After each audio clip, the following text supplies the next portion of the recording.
اس نوجوانوں کے بارے میں کیا فرمایا ہے؟ کیا کچھ ان کی قسمت میں لکھ دیا جاتا ہے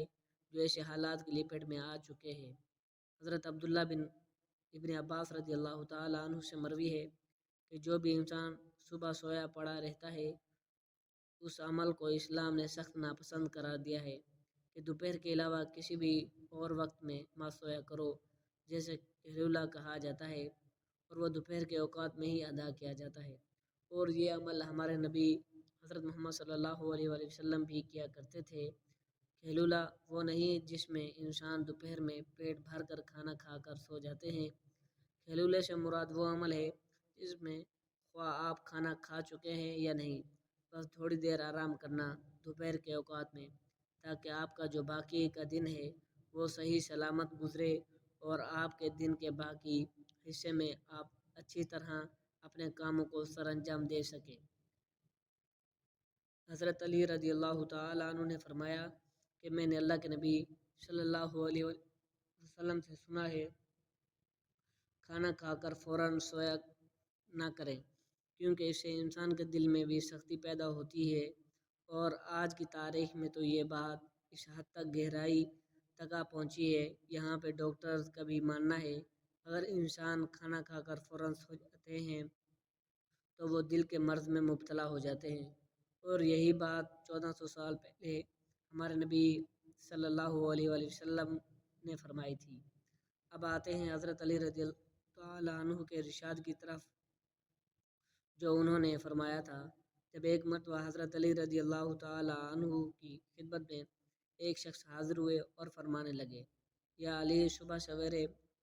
جو انسان سویا پڑا رہتا ہے اس کی قسمت میں کیا کچھ لکھا جاتا ہے؟ تو جواب میں حضرت علی رضی اللہ تعالیٰ عنہ فرمانے لگے، اے اللہ کے بندے، میں نے اللہ کے نبی صلی اللہ علیہ وآلہ وسلم سے سنا ہے، جو بھی انسان صبح کے اوقات میں سویا پڑا رہتا ہے وہ فجر کی نماز بھی قضا کر بیٹھتا ہے، اور یا پھر وہ فجر کی نماز ادا کر کے سو جاتا ہے، تو جب فرشتے آسمان سے ان کے مقدر کا رزق لے کر زمین کی طرف آتے ہیں تو وہ رزق انسانوں میں بانٹنے لگ جاتے ہیں، تو وہ انسان سوئے ہوئے ہوتے ہیں، اسی وجہ سے وہ فرشتے وہ رزق واپس اپنے ساتھ لے کر آسمانوں کی طرف لوٹ جاتے ہیں۔ اور جب بندہ نیند سے فارغ ہو کر اٹھتا ہے، بیدار ہوتا ہے، تب ایسے لوگوں کو رزق کی تنگی کی شکایات کرتے پھرتے ہیں۔ آپ نے دیکھا ہوگا جب اکثر لوگ رزق کی تنگی کی شکایت کرتے ہیں، آپ ذرا ان سے پوچھیں کر دیکھیں، یہ صرف آزمانے کے لیے آپ پوچھیں تو صحیح، آپ جب ان سے پوچھیں گے کہ صبح کتنے بجے اٹھتے ہو تو وہ آپ کو جواب میں لازماً یہی کہیں گے، ہماری تو آنکھ سویرے کھلتی ہی نہیں، ہم صبح اٹھتے ہی نہیں، اٹھنا بہت مشکل ہے ہمارے لیے۔ لہٰذا یہی وجہ ہے جس کی وجہ سے وہ رزق ان پر تنگ کر دیا جاتا ہے، پھر وہ تنگ دستی بے روزگاری کی شکایت کرتے پھرتے ہیں۔ تو آپ سے گزارش ہے کہ آپ سویرے اٹھا کریں، آپ سویرے نماز ادا کریں، اور کوشش کریں کہ مرد حضرات جماعت کے ساتھ نماز ادا کریں، پھر قرآن کی تلاوت کریں، اس کے بعد آپ اپنے دن کی شروعات کریں۔ اب آپ دیکھیں گے کہ کیسا آپ کا دن گزرتا ہے، آپ کے دن میں برکت ہوتی ہے۔ اور جو لوگ 12 بجے یا 1 بجے اٹھتے ہیں ان کے حالات کچھ یوں ہوتے ہیں، ان کے دن کے کچھ کام بھی انہیں سمجھ نہیں آتے، وہ یہ جان ہی نہیں پاتے کہ آج کا دن حالانکہ گزرا کیسا، بلکہ انہیں کچھ کام بھی سمجھ میں نہیں آتا، وہ کام کرنے لگ جاتے ہیں، پھر پلک جھپکتے ہی شام اور مغرب کی اذان ہونے لگتی ہے۔ اور جو انسان سویرے جاگتے ہیں وہ اپنے کام بھی بھرپور طریقے سے انجام دیتے ہیں، ان کے رزق بھی میں برکت ہوتی ہے، اور وہ پرسکون اور خوشحال زندگی بسر کرتے ہیں، ان کی تندرستی کی بھی کوئی شکایت نہیں ہوتی، وہ کسی بیماری میں مبتلا ہے وہ تندرست ہوتے ہیں، ہر بیماری سے فارغ ہوتے ہیں۔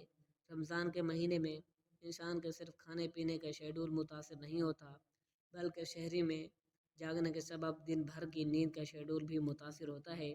جس کی وجہ سے کچھ بے احتیاطیوں کے سبب رمضان کے مہینے میں جہاں صحت بہتر ہونی چاہیے وہیں پر صحت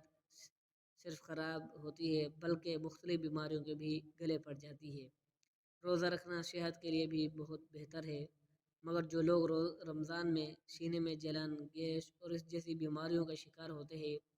اس کا سبب روزہ نہیں بلکہ ان کی اپنی غلطیاں ہوتی ہے۔ سارے دن کے روزے کے بعد جو لوگ پہلے سے ہی کسی بیماری میں مبتلا ہوں، ان کے سحور افطار کی جانے والی کوتاہیوں کو ان کے گلے کا ہار بن جاتی ہے۔ ایسے ہی کچھ غلطیوں کے بارے میں ہم آپ کو آج بتائیں گے۔ جو لوگ باقاعدگی سے ورزش کرنے کے عادی ہوتے ہیں، وہ سحری یا افطاری کے شیڈول کے سبب پریشان ہو جاتے ہیں۔ ایسے لوگ اکثر سحری یا افطاری کے بعد ورزش کرتے ہیں، جو کہ ایک بہت بڑی غلطی ہوتی ہے۔ اس سے ایک جانب تو بد ہضمی کا خطرہ ہوتا ہے، دوسری اس کی وجہ یہ ہے کہ ہڈیوں اور پٹھوں میں درد بڑھ جاتا ہے۔ لہٰذا اگر ورزش کرنا ضروری بھی ہو تو اس کے لیے سب سے بہتر وقت سحری سے پہلے کا وقت ہوتا ہے، کیونکہ اس وقت انسان کا معدہ خالی ہوتا ہے اور صحت کے لیے بہتر ہوتا ہے۔ کچھ لوگ رات میں دیر سے کھانا کھا کر سو جاتے ہیں اور نیند کی وجہ سے سحری نہیں کر پاتے۔ سحری چھوڑنے کی وجہ سے روزے کا دورانیہ بڑھ جاتا ہے، جو کہ جسم کے اندرونی کمزوری میں بہت زیادہ اضافہ کر دیتے ہیں، جس سے نہ صرف چہرے کی چمک دمک ماند بڑھ جاتی ہے بلکہ قوت مدافعت بھی کمی واقع ہوتی ہے۔ اس وجہ سے بہتر یہی ہوتا ہے کہ سحری کے وقت بھلے ایک گلاس پانی کا ایک کھجور ہی کیوں نہ لی جائے، مگر لازمی طور پر سحری کی جائے۔ افطار کے بعد پیٹ میں جب دن بھر کے بعد غذا جاتی ہے تو انسان سستی کا شکار ہو جاتا ہے۔ اکثر لوگ افطاری کے بھاری بھرکم کھانا کھانے کے بعد سونے لیٹ جاتے ہیں، اور ایسی غلطی لوگ سحری کے وقت بھی کرتے ہیں، کھاتے ہی سو جاتے ہیں، جس کی وجہ سے رمضان کے بعد ایسے لوگ موٹاپے کا شکار ہو جاتے ہیں، یا پھر ان کے خون میں لیٹروس لیول بڑھ جاتا ہے، جو کہ بیماریوں کا سبب بن سکتا ہے۔ اللہ پاک ہمیں دین کی سمجھ نصیب فرمائے اور ہمیں نیک وکاروں میں شامل کرے، آمین۔ ناظرین، کمنٹ باکس میں اللہ تعالیٰ کے 99 ناموں میں سے کوئی ایک نام ضرور ٹائپ کر دیں۔ جزاکم اللہ خیرہ۔